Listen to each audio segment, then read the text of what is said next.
Hello, everyone. Welcome to Textile Talks. I am Maren Hansen, curator of international collections at the International Quilt Museum.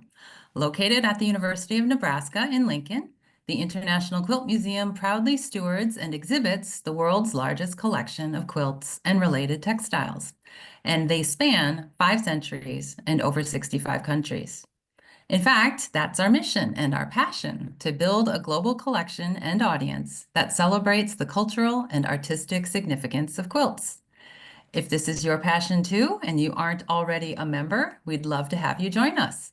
Visit our website at internationalquiltmuseum.org. The starting video highlighted our sponsors, but before we begin, I would like to once again recognize and thank the organizations that partner with the International Quilt Museum to bring you Textile Talks every week. Quilt Alliance, Studio Art Quilt Associates, and Surface Design Association. We are honored to bring you free and inspiring programming each week with the help of our sponsors. We couldn't do it without their generosity and the generosity of viewers like you. And just a couple housekeeping reminders before I introduce our program.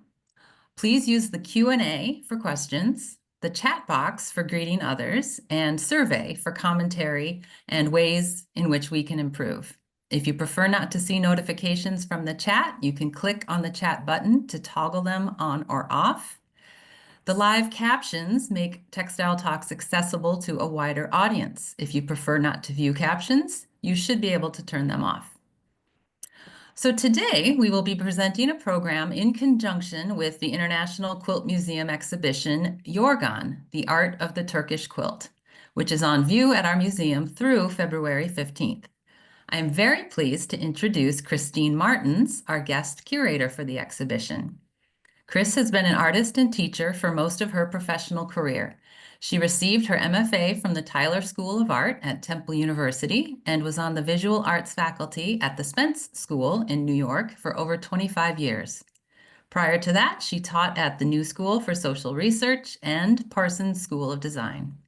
Since 2002, Chris has also conducted independent research and documentation on textile traditions of Turkey and Central Asia. She has traveled to Turkey on several International Quilt Museum-sponsored research and collecting trips and has been indispensable in helping the IQM build its Turkish quilt collection. A few weeks ago, Chris came to Lincoln to give a gallery talk in the exhibition, and we filmed it especially for this Textile Talk. After we show her talk, we will have time to welcome questions, so please enter them into the Q&A section. So without further ado, let's get started.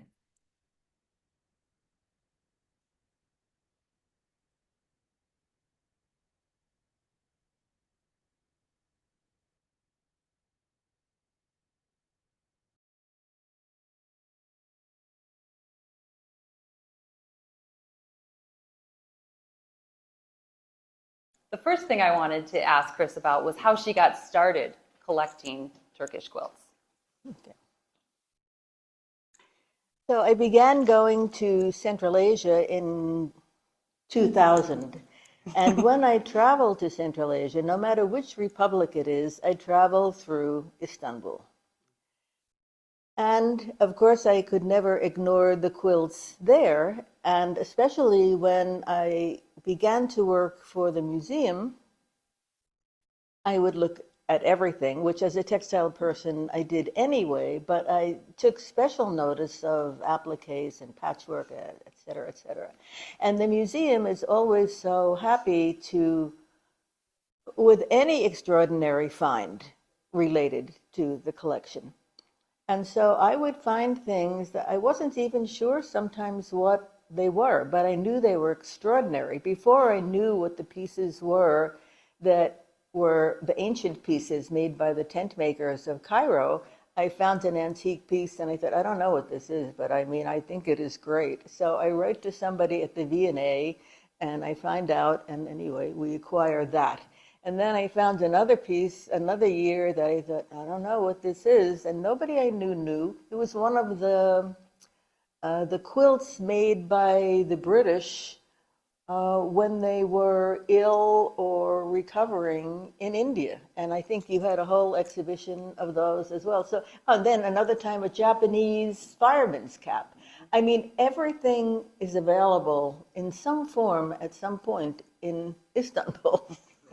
So, although I was looking always for Central Asian things en route, I began to look at the Turkish quilts. And so I started to send pictures home and saying, like, what do you think of this? And what do you think of this?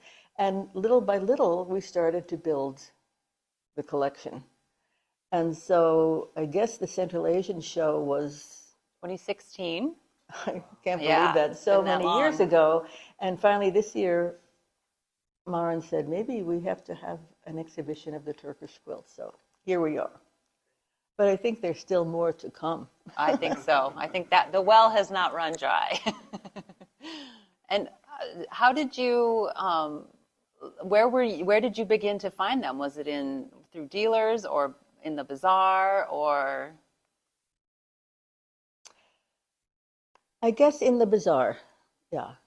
In the bazaar and with small dealers in the bazaar who often didn't know really so much what they had. And many of these pieces, especially the block print pieces, they weren't, they weren't that popular. I think they have become more popular. But the only thing that I knew of, and my first trip to Turkey, I was in my 20s when my husband and I were going to spend almost a year in Iran, and we went through Turkey by bus. And so I was able to see things, but I loved textiles, but I didn't think of them the way I do now. And I saw these satin quilts that are on the wall over here. You'll see them. And they were, and still are, ubiquitous all over. But they did not interest me at all. Now, of course, I do find them interesting, but for reasons other than why I love the other pieces, but we can talk about that later. Mm-hmm. Okay. So we talk about the Turkish home. Well, and maybe geography to just give Oh, yeah. people the lay of the land, how diverse the country of Turkey Exactly. is. So Turkey has 8 land borders. They all influence so much. All of the borders are porous, and so all of those cultures influence and have influenced Turks, the Seljuk Empire, the Ottoman Empire. So I think the influences come from far and wide. And then there are 2 beautiful bodies of water, the Black Sea in the north and the Mediterranean in the south. So, and it was also a hub on the Silk Road. So lots of activity in this area always, then and as now. And several of the places where you've collected are in the Black Sea region, isn't that right? Yes, the block print quilts come particularly from, well, a great many of them come from the Black Sea from 3 places, Tokat, Kastamonu, and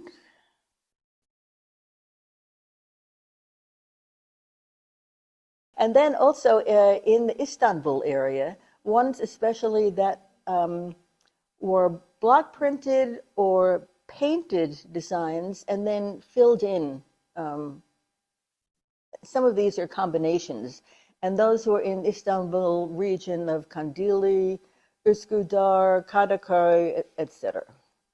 But that's not important for you to remember. So I did can we say something about the home? Absolutely. Okay. Yep.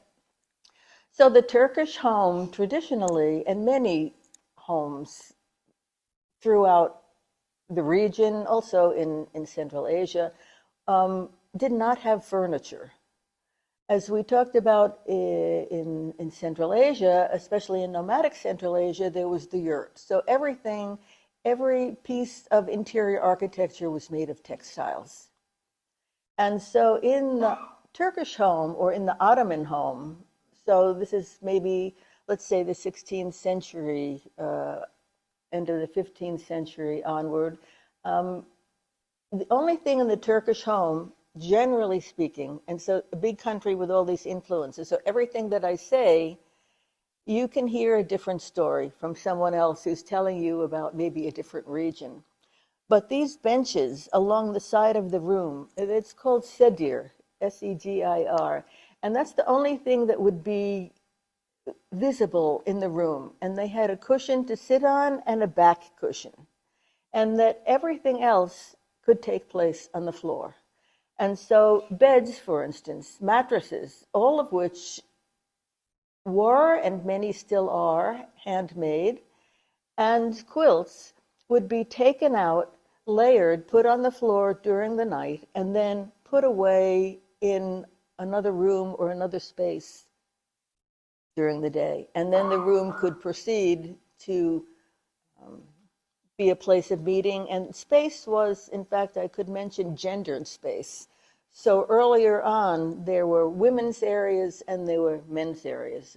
Today, it isn't such a common thing at all. And you mentioned the 16th century, the history of Turkish quilting in the home, and so I thought maybe you could mention the print on the wall. Right.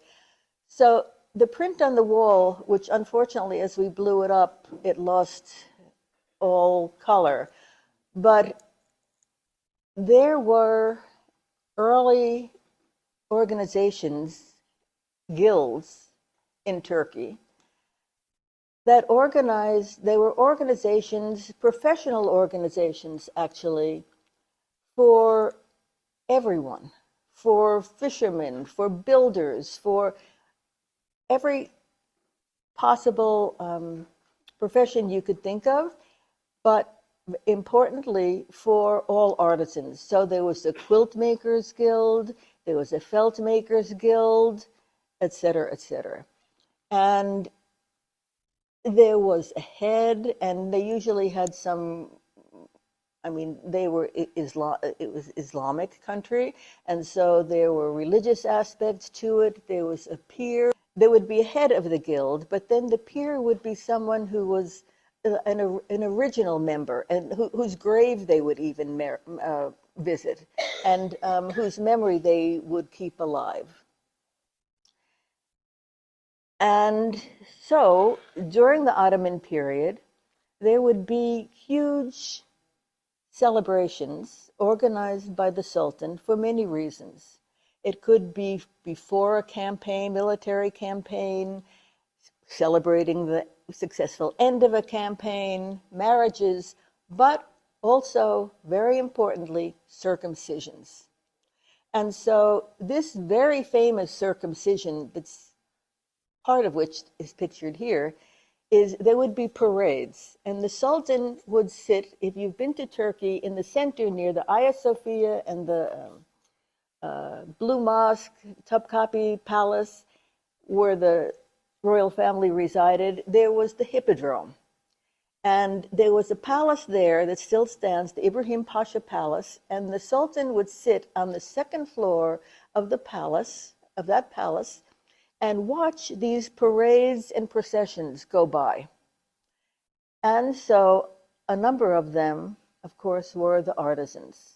And he commissioned a book by the palace atelier, which was responsible for many of the artistic traditions during the Ottoman period, to do a book of miniature paintings commemorating this event. It was called the Surname, an imperial celebration. It lasted for 52 days and 52 nights. And as you look more closely, you'll see the quilt makers parading with the quilts on their shoulders. There was another one later that I read about where they actually had a cart, as in a parade, and a whole shop was on top of the cart that was being pulled along. And in the shop, there was a man called a halach. It's Hallac. And he was the man who fluffed all the wool and all of the cotton that went inside mattresses and quilts. And we have now they do it with a machine. And most quilt makers, many quilt makers, have a little machine, or else there's a man who does this. It's electric, and a lot of felt makers today have them as well. But originally, what they did was they used two sticks, which is exactly what they did in Kyrgyzstan, when I first went. And they would just rhythmically beat on the fleece. The fleece would fly into the air, the debris would go to the bottom, and the fleece would be fluffed. And before that, actually in Turkey, what they would do was would use a bow and a mallet, a heavy wooden mallet, and then a bow, looked just like a bow from a bow and arrow, and then strung was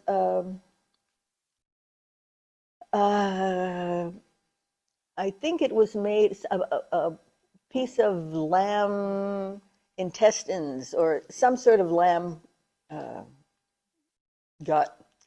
And there would be a big pile of fleece, and the halach would take this bow, and he would put it sort of in the center of this big pile, and he would strike the bow with his mallet, and the vibrations would send all of the fleece flying.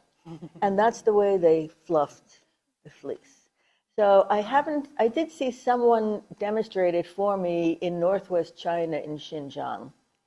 And I've seen them hanging on the walls of felt maker workshops in Turkey. But I never seen anyone use it in Turkey today.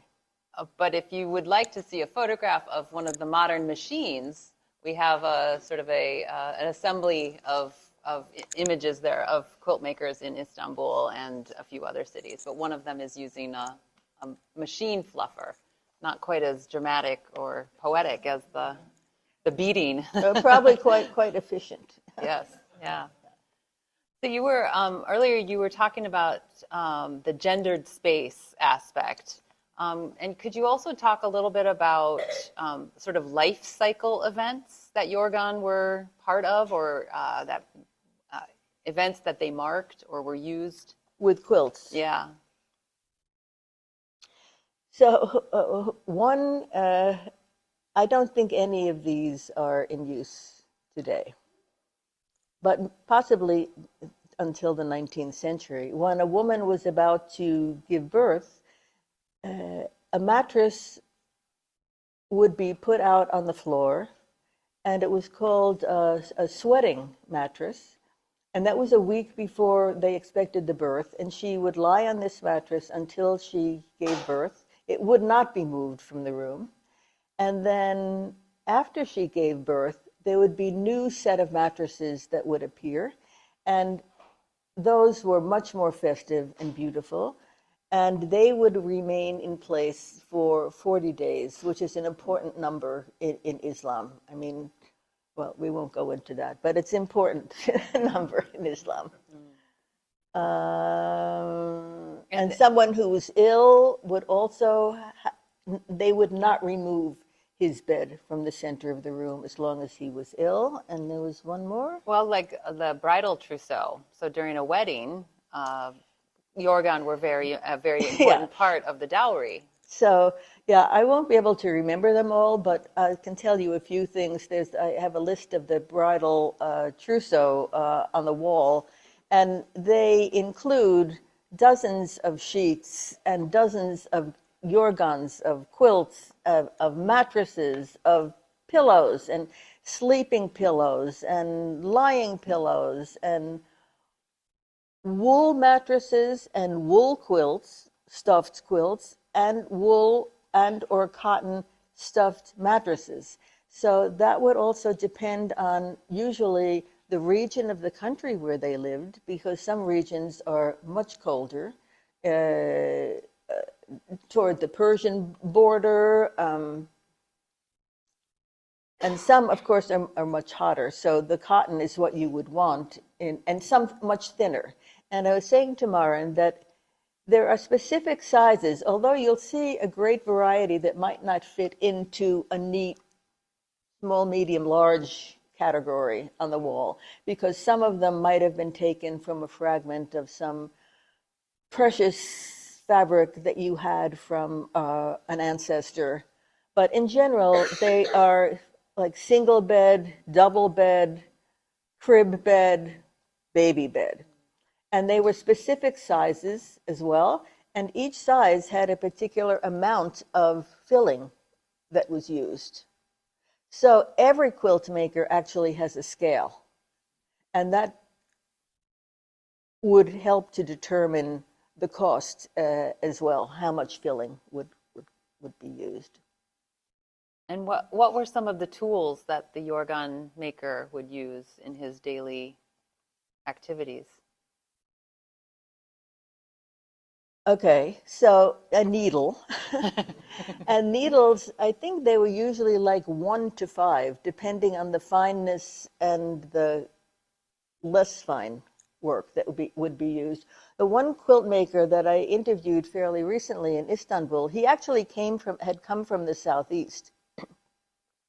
And he said his favorite needles were from Czechoslovakia.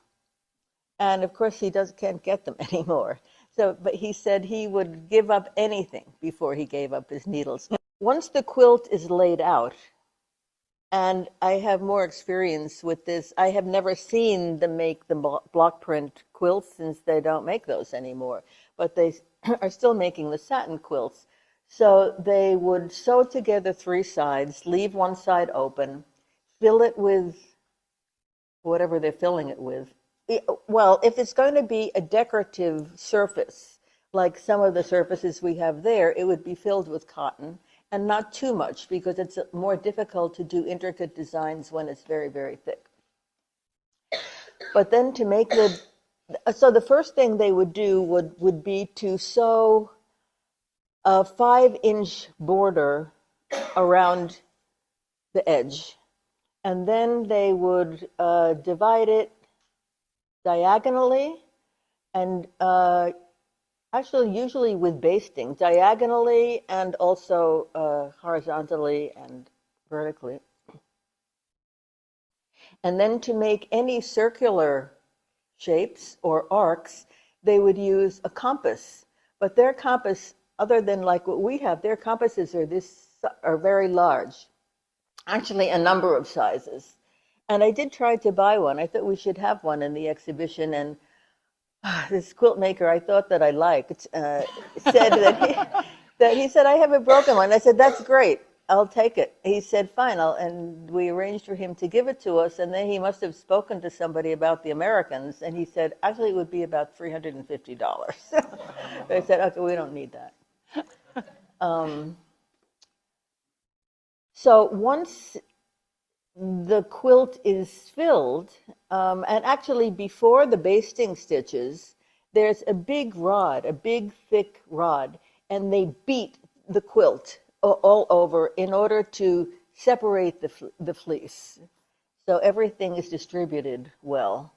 Then they do their stitching, and what else was there something else? Oh, well, there was the thimble, which is also important, is just as important as the needle. So they wear a thimble. They wear, the first 2 fingers are used to sort of hold the quilt. The third finger, they wear a thimble that comes down to their knuckle that's wrapped in cloth, which I think often it doesn't completely help, because I photographed felt makers' fingers and sent them to Maren, and they were all swollen and stuck and pricked. And then ring finger and the 5th finger would be used to sort of hold the thread and guide the thread. So I fell in love with the block printed quilts, although, and I've done block printing myself and taught it, but I didn't think what it really entailed with the quilts until I did. And so my question was, how can there be a deep blue or magenta background everything's magenta, and then you have all these colors in the motifs. So it was so complicated, and they're trying to bring it back. And I did visit them on the Black Sea. I'll tell you about that. But it was very similar to, but not at all as sophisticated as William Morris, if you know his fabrics. So what they would do first, and I'll use blue for a first color, they would dye a cotton fabric with indigo blue. And then they made blocks, carved blocks for their images. We have 2 here that come actually from Tokat. New ones, though. They're continuing to make them. And they would print the pattern with these blocks in black. And so my question was, so you have the black outlines, and how do you get the colors? And I couldn't get my head around it. And then they would take the block and fill in some of the areas that were carved out with a piece of felt saturated with a bleaching solution, and then print again on top of that. This is actually a little more complex than I'm able to remember to tell you. And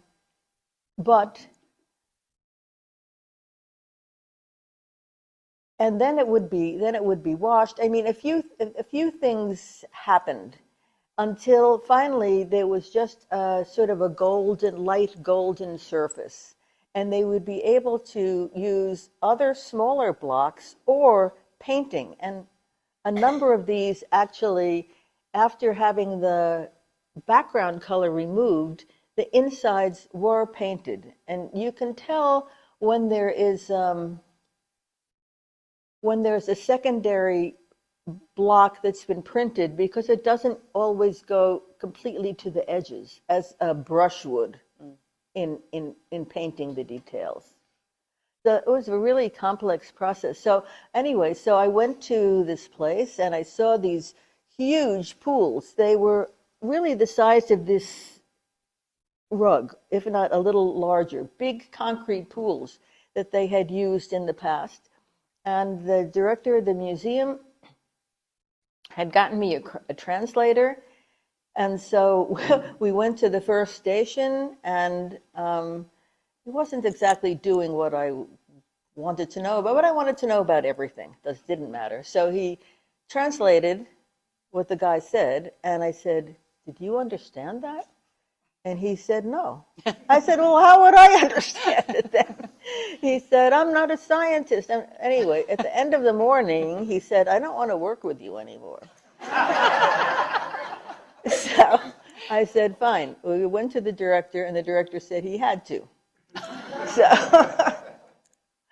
I didn't think I would get very far. I did meet one woman, and then I was able to, they gave me a wonderful book about the whole history. And thanks to my sons, Andy and Eric, who are here tonight, which I'm so happy about, they taught me how to photograph foreign texts and then have it read aloud to me and have it printed on the computer as well. So I read more about that process, but I don't think they're there yet in bringing that tradition back. But I think they are working on it. And I think you were telling me that the block printed quilts would have been for people from a lower status in society. Is that true? That I said early on. Well, now these quilts today, these block prints, I think the block prints were made a long time ago. It might be even the beginning of the 20th century. The quilts, we don't know when the quilts were made after that. And you don't know that about any textiles from these regions or from Central Asia, because even valuable textiles, silk ikats, they might be in a trunk for many years before they're made into something. So, but anyway, so from the history and from the scholars, so I understood that it was only the ornamental quilts and the embellished quilts, and they were much more embellished than what we see today. I have read that they were so highly embellished that you couldn't see the ground cloth. Wow. And often they weren't actually quilts. The quilt was actually put inside what was a duvet cover, what we would call a duvet cover. So the common family would have just plain quilts, which I think probably exist today, but they might go into these duvet cover envelopes. But the wealthy would have the same, but they would be very, very highly embellished. So that was, and then so the regular people would have the plain, unembellished pieces and the block printed pieces, cotton, but all cotton. And then the silks and the brocades and the gold embellishments, etc. Sequins were popular. I think this has sequins in it as well. This one doesn't, but several of the ones on do. the back wall do. Oh, actually, no, this one does. You're right. Yep. So maybe we can talk a little bit about these, the fancier brocaded and silk quilts. Okay, so the techniques that were used on those usually, well, some of them were brocade, some of them are woven with metallic threads, and some of them were, there's a tradition of gold embroidery. And gold embroidery, I mean, the real gold embroidery, I was going to say there was also a guild that I had just recently read about for the people who supplied the gold to the atelier in the palace to embellish their textiles. But anyway, that being said, we don't have any of the real gold embellishment, but there would be that same technique. There is a very fine, very thin cardboard substrate or thin cardboard, let's say, in the shape of what you would like to be embellished. And so the gold would be stitched over that, and that would also give you a raised surface. And so as you walk around the gallery, you'll see many in the block printed style, you'll see many in this the brocaded metallic thread style, and then you'll see a whole group of prayer rugs. So maybe we can talk a little bit about the different uses for Yorgan in Turkey. So I've never seen a block printed prayer rug in a home, but I really love them. And particularly, it's most obvious, the iconography in the block printed ones, where first of all you see an arch, right? And the arch would, so a devout Muslim would pray 5 times a day and facing Mecca. And if you're in the mosque, there's the Qibla, indicates the position of Mecca. So you know how to orient your prayer rug. Number 2, they're often surrounded with flowers.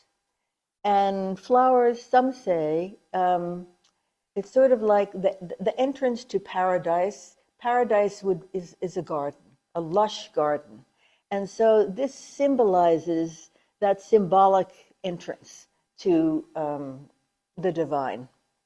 And then hanging from the center is also a lamp, like a mosque lamp or something like that, that would also be a sign of divine light. But I think generally the arch, we know that this has to be pointed toward Mecca, and you know, the floral motif would be symbolic of the beautiful garden of paradise. So Yorgan have had many, many different uses, on a bed, maybe on the floor for seating, prayer rug for praying 5 times a day. I think you mentioned to me that some people would display them on the wall as well. Even when they were when they were all put away during the day, often a very beautiful one, at least from a wealthy family, would be hung on the wall. And in piles, maybe folded and And then displayed that way? also, yes, as they do actually in Central Asia as well, all of the bedding, because if you go to a family in Central Asia, there are only so many beds and so many rooms, and they're always this huge, maybe we had one here in the exhibition, I can't remember, piles of mattresses. And they all have either velvet covers or pattern covers, and they're just taken down during the day and piled up. And 5 extra people come, there's room to sleep. In fact, one day I came home from work, and I thought my friend from Uzbekistan was staying at my house. And I walked into the lobby of my apartment building, and there were 10 people there with big suitcases. And they were all the craftsmen coming from Santa Fe Folk Art Market. And Raisa said, you know, they need a place to stay tonight. I said, okay, but I only have, they said, no problem. So I had a living room and a dining room. And so the living room was for the men, and the dining room was for the women, and they had carpets and all sorts of things, and they just spread everything on the floor in addition to my mattresses. And so You had a camp out. right, that's how it works. Slumber party. Okay. And then often this pile is covered with a beautiful cloth, an especially beautiful one. And I wanted to say also the motifs of the block prints. There's either a central motif, or there are rows, or there are staggered rows, or some of them then are geometric for the most part. And I think maybe we will close by talking about some information you received recently from a scholar who translated some documents for you. And all of these snippets of information sort of show how important Yorgan were in Turkish society. Right, so I have a friend at Columbia, Turkish friend, Ottoman historian, and so I asked him if he would go into the inventories, or he said everything is listed. I used to think I had to hire someone to go online and to go to the libraries. He said everything's online. So if you know where to look online. So he only spent about an hour finding these sources for me, but some of them, I guess maybe from the 19th century, I can't remember right now, but there were applications for funds to the government. One woman asking for money to replace quilts and yorgans that were injured in a flood. Another was requesting funds, as one of my favorite ones, for the concubines of a particular household who taught flute. And they needed mattresses and yorgans, quilts and covers. And the final one was requesting money to repair a quilt in the Grand Vizier's palace. So quilts were, and then there was I don't know if we have that, there was a beautiful little poem that that a bride said or sang, I guess maybe it was a song, just saying that she was weeping and saying goodbye, covering her yorgan with her tears because she was getting married and moving to a different place without her blessed yorgan.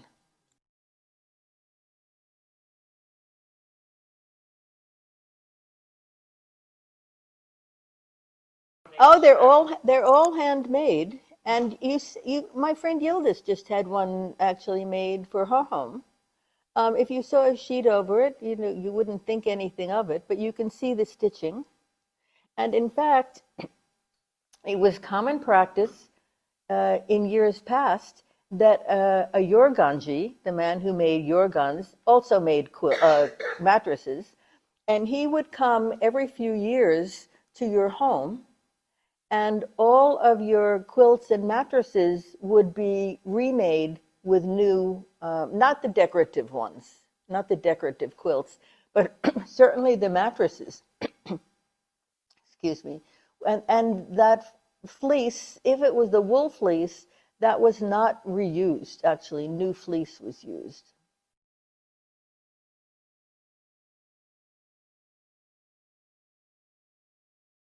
That's a good question.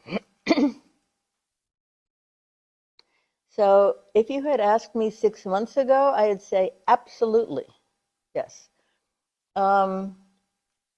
But then this last year in May, I had things that I wanted to learn about quilt-wise in southeast Turkey in a particular place. And I had worked there many years ago with a group of women. So they, yes, come. And by the way, we're having like a half-day symposium, and maybe you can speak, and blah, blah, blah, blah. And we're inviting a lot of Yorganjis from Trabzon. That's the city closest to Georgia on the Black Sea. So 10 of them were coming.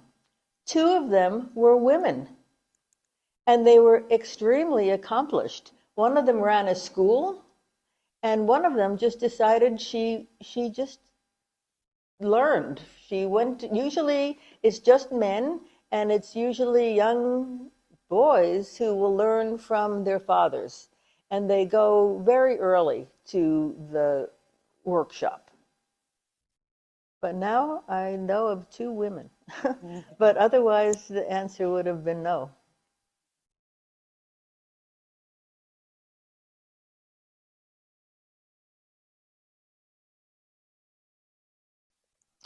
So there were traditional motifs from every area. Now, there are books, and the books have many, many motifs in them. And they might not be from your area. Maybe some areas are still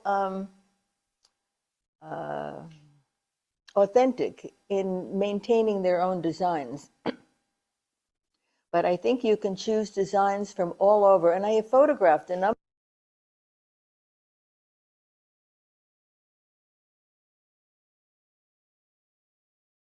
Yes.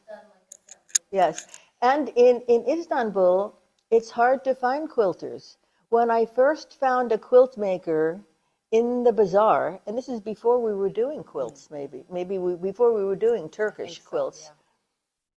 Or maybe not. Anyway, I saw this sign, which is in one of those images, photograph. and I didn't know what it meant, but I knew the word Yorgan was quilt, and so I found out that that was the office of the Guild of Quilt Makers, which actually it doesn't. It's a different name, but something like that. That was the point, and. It still exists, and people still pay dues, but they say they get absolutely nothing for what they pay. And this quilt maker who I loved, it was on the, you ever been to the bazaar, the Grand Bazaar in Istanbul? Mostly people are walking around the first floor, and it's vast. But there's a second floor, and there's even a third floor in places. In many areas, it's totally destroyed, and you can see only ruins if you look out a back door. And that's where I found a quilt maker. And they told me, or he had not an apprentice, but a sort of a co-worker who told me that when he came to Turkey, there was so many apprenticing to be quilt makers. He said it was like a boot camp. And they all slept out there free, and they got that space and food from the master quilt maker. And that's how they learned their craft. And this one guy was still there. And he didn't even work on the main level of the quilt workshop, but there was like an attic. And one day I saw these feet coming down. And I realized it was this guy coming down from his perch up on top, which must have been terribly hot, and making quilts up there in the middle of summer. But they have disappeared in Istanbul for the most part. And they have disappeared in Ankara. I met a woman in Sinop on the Black Sea, and she said she did her MA dissertation on quilt making, which she gave to me. And basically it said that there are no quilt makers left. Nobody wants, there are a few quilt makers, but nobody wants to apprentice.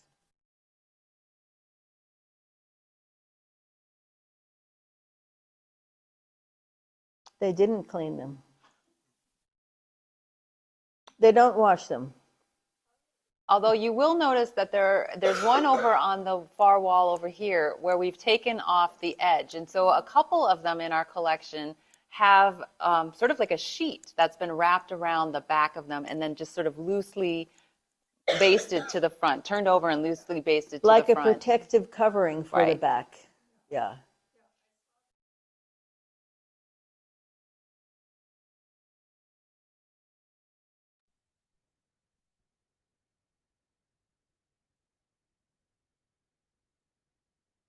Hello, all right. I hope you all enjoyed listening to Chris talk about Yorgan. She's spent many years helping us collect them and talking to Yorgan makers. We're hoping that was a really informative talk for you. We do have a number of questions. So Chris, if you would like to come back online, maybe we could get started with a few of these questions. Or, Chris, was there anything you wanted to clarify in regarding points you made during the recorded talk? And you'll need to unmute, please. Thank you.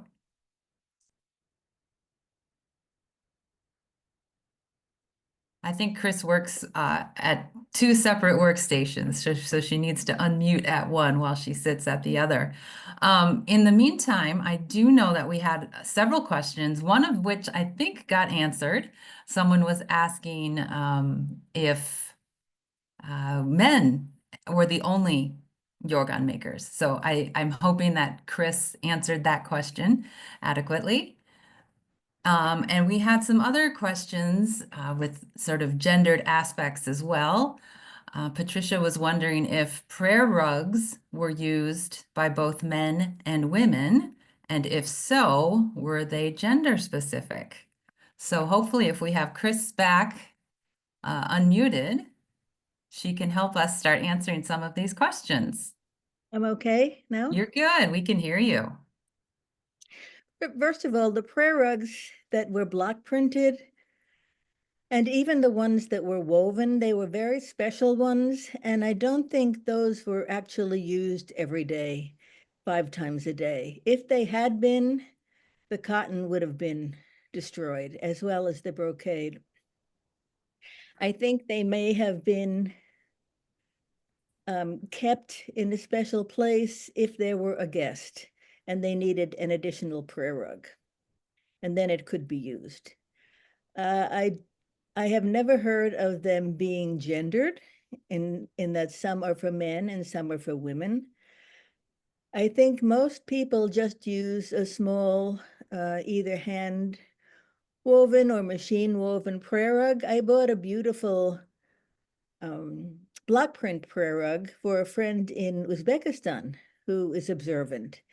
And I sent her a photo of 2 and asked her which she preferred. And she said, "Oh, don't bring it for me." She said, "I have so many prayer rugs." So, yeah, Okay. that says it all. It's sort of like, I would hang, I think it could be hung on the wall even as a beautiful object. Right. And speaking of materials, someone did ask, is the fleece cotton or wool? And I think in the talk you mentioned that it could be either one based on where the quilt was made.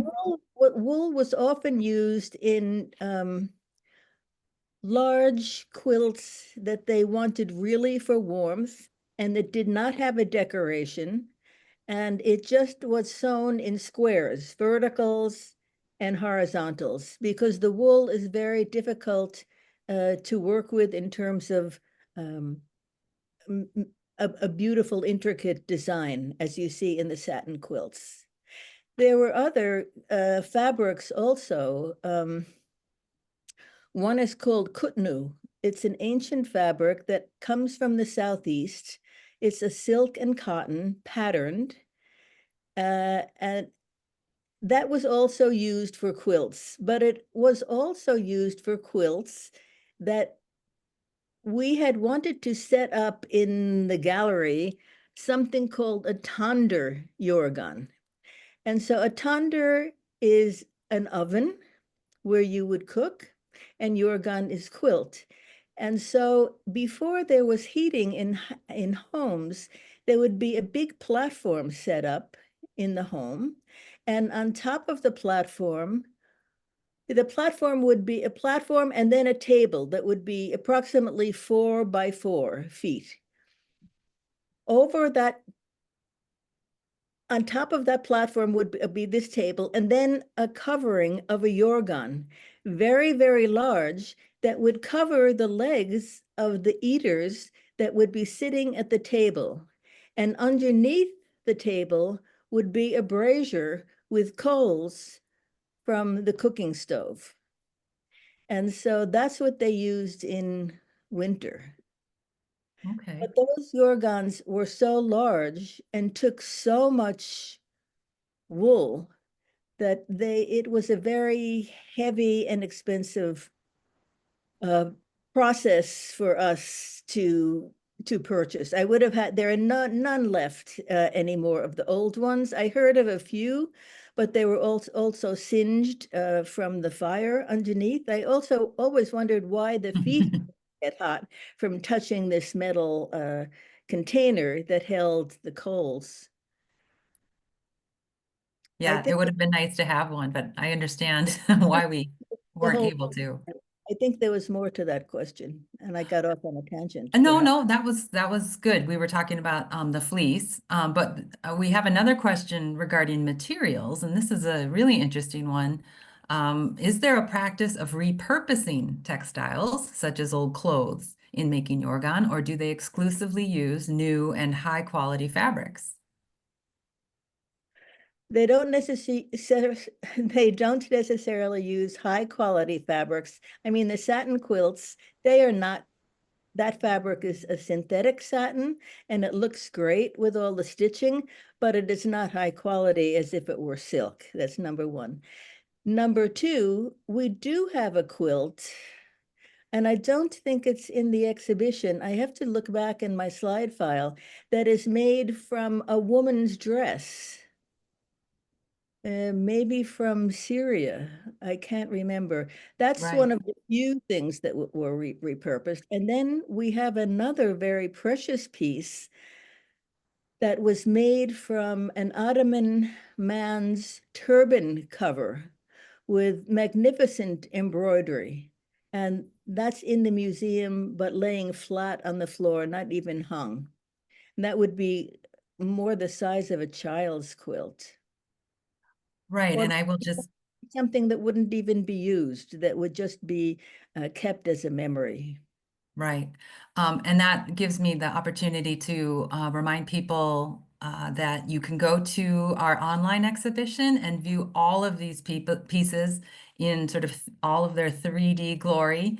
And I believe that Lucy put our online exhibition address in the comments. So please go and visit. There, she just did it again. So you can see all of these pieces that Chris has been talking about at your leisure on our online exhibition. And if you still have major questions, I think my email address is going to be posted as well. You can also write to me with a question. And one more thing that I meant to give credit to Janice Arnold, and it was her image that we used when we spoke about the yurts with the blue silk, a blue sink outside of the yurt. That's a photo she took in Kyrgyzstan in 2001. Yeah, thank you for reminding me of that. We do have just about 1 or 2 more minutes where we could answer a question, and we have a couple that are overlapping. Someone says, I'm going to Turkey this spring. Where should I visit? And then someone else has said, any suggestions for meeting quilt makers in the southeast of Turkey?